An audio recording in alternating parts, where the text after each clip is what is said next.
आज हम चर्चा कर रहे हैं उपरत्नों के बारे में। तो पंडित जी, बुध ग्रह के लिए कौन सा उपरत्न धारण करना चाहिए और क्या सावधानी बरतनी चाहिए? देखिए, बुध के बहुत सारे उपरत्न हैं और बुध के जो उपरत्न हैं वो बिल्कुल उसके मुख्य रत्न की तरह दिखाई देते हैं। बुध का जो मुख्य रत्न है उसे कहते हैं पन्ना, इमरल्ड। पन्ने के बहुत सारे उपरत्न होते हैं, जैसे हरा बैरूज, ग्रीन बेरियल, ओनेक्स और मरगज। बहुत सारे बुध के रत्न के उपरत्न पाए जाते हैं, लेकिन इसमें सबसे अच्छा उपरत्न है मरगज। मरगज को चांदी में धारण करना शुभ होता है। अगर आप मरगज को चांदी में पहने तो आपको लाभ होगा। चांदी की अंगूठी में, दाहिने हाथ की सबसे छोटी उंगली में, बुधवार की शाम को मरगज पहनना लाभकारी होगा। पंडित जी, बृहस्पति ग्रह के लिए कौन सा उपरत्न पहनना चाहिए और किन बातों का ख्याल रखें? दुनिया में सबसे ज्यादा जिस रत्न का उपरत्न पहना जाता है वो बृहस्पति का ही उपरत्न है। बृहस्पति का जो मुख्य रत्न है वो मुख्य रत्न है पीला पुखराज, येलो सैफायर। और पीले पुखराज के उपरत्न हैं पीला बैरूज, येलो बेरियल, सुनहला और येलो सिट्रिन। और सुनहला को टोपाज भी कहते हैं। टोपाज बहुत ज्यादातर लोग पहनते हैं, बहुत सारे लोग पहनते हैं। इसमें पीला बैरूज सबसे अच्छा उपरत्न है। येलो बेरियल बहुत अच्छा है। कुछ स्थितियों में येलो सिट्रिन पहनने से भी लाभ होता है।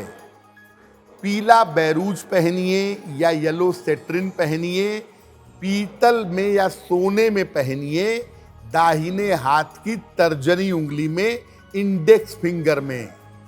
बृहस्पतिवार को सवेरे आप पीला बैरूज या येलो सिट्रिन पहने, आपको निश्चित रूप से लाभ होगा। आज हम चर्चा कर रहे हैं उपरत्नों के बारे में कि उपरत्न आप धारण कर सकते हैं, तो आपको कौन सा उपरत्न धारण करना चाहिए, किस ग्रह के लिए और किस धातु में धारण करना चाहिए। पंडित जी, शुक्र की बारी आ गई। शुक्र के लिए कौन सा उपरत्न धारण करना चाहिए और किस धातु में धारण करना चाहिए? शुक्र का जो मुख्य रत्न है वो सबसे ज्यादा महंगा है, इसीलिए शुक्र का उपरत्न बहुत सारे लोग धारण करते हैं। शुक्र का जो मुख्य रत्न है वो है हीरा, डायमंड, सबसे महंगा रत्न। और हीरे के उपरत्न हैं जरकन, अमेरिकन डायमंड और ओपल। इसमें ओपल सबसे अच्छा उपरत्न है और कभी कभी ओपल हीरे से ज्यादा इफेक्टिव होता है, हीरे से भी ज्यादा अच्छा काम करता है।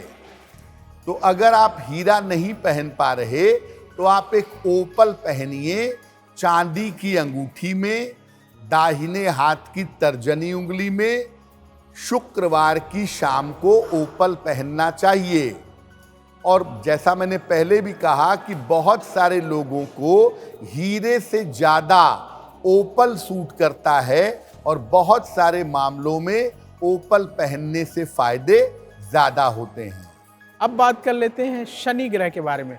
पंडित जी, शनि ग्रह का कौन सा उपरत्न है और उसे धारण करते समय किन बातों का ख्याल रखना चाहिए? ज्यादातर लोग शनि के लिए उपरत्न पहनना ही पसंद करते हैं, क्योंकि शनि का जो मुख्य रत्न है उसके नाम से लोग डरते हैं।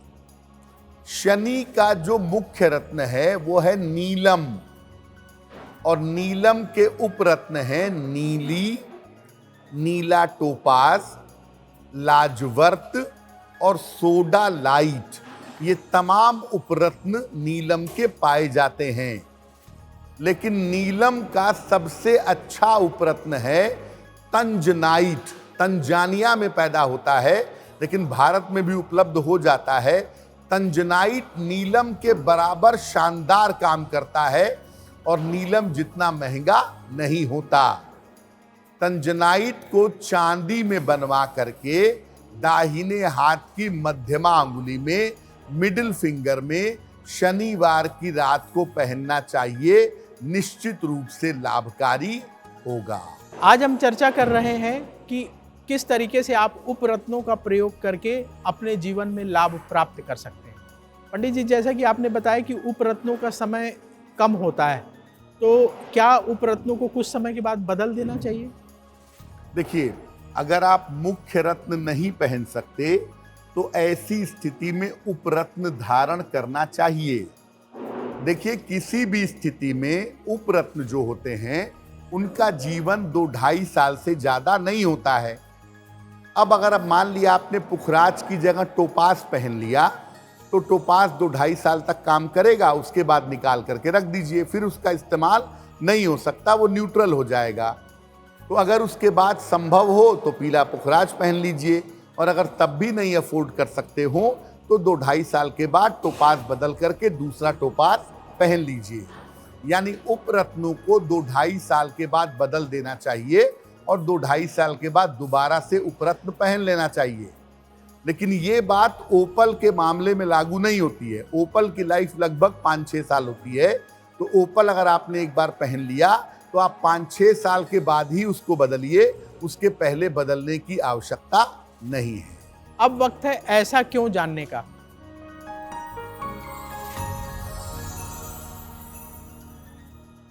पंडित जी, ऐसा क्यों कहा जाता है कि किसी बीमार व्यक्ति का या किसी मृत व्यक्ति का रत्न जो है धारण नहीं करना चाहिए? देखिए, अगर कोई व्यक्ति बीमार है, उसने उस समय रत्न पहना हुआ है, या किसी व्यक्ति की मृत्यु हो गई है और मृत्यु के समय उसने रत्न पहना हुआ था, तो ऐसी स्थिति में बीमार व्यक्ति के रत्न में उसके बीमारी की निगेटिविटी आ जाती है। और जो मृत व्यक्ति है, मृत्यु के समय अगर उसने कोई रत्न पहना था तो मृत्यु के समय का जो कष्ट है, जो दुख है, जो तकलीफ है, जो निगेटिविटी है, वो उस रत्न के अंदर आ जाती है। इसीलिए बीमार व्यक्ति का जो बीमारी के समय पहला हुआ रत्न है, या मृत व्यक्ति का जो मृत्यु के समय पहना हुआ रत्न है, वो धारण नहीं करना चाहिए। नहीं तो आप बीमार पड़ सकते हैं, आपकी तबीयत खराब हो सकती है। अगर कोई आदमी रत्न पहले पहनता था लेकिन बाद में उसने निकाल के रख दिया, उसके बाद उसकी मृत्यु हुई, तो वो रत्न आप पहन सकते हैं। लेकिन मृत्यु के समय हाथ में जो रत्न है वो पहनने से जहां तक संभव हो बचना चाहिए। एस्ट्रो तक ऐप पर आपको मिलेगा भविष्य से जुड़े हर सवाल का जवाब। डाउनलोड कीजिए एस्ट्रो तक ऐप और चुटकी में जुड़िए इंडिया के बेस्ट एस्ट्रोलॉजर से।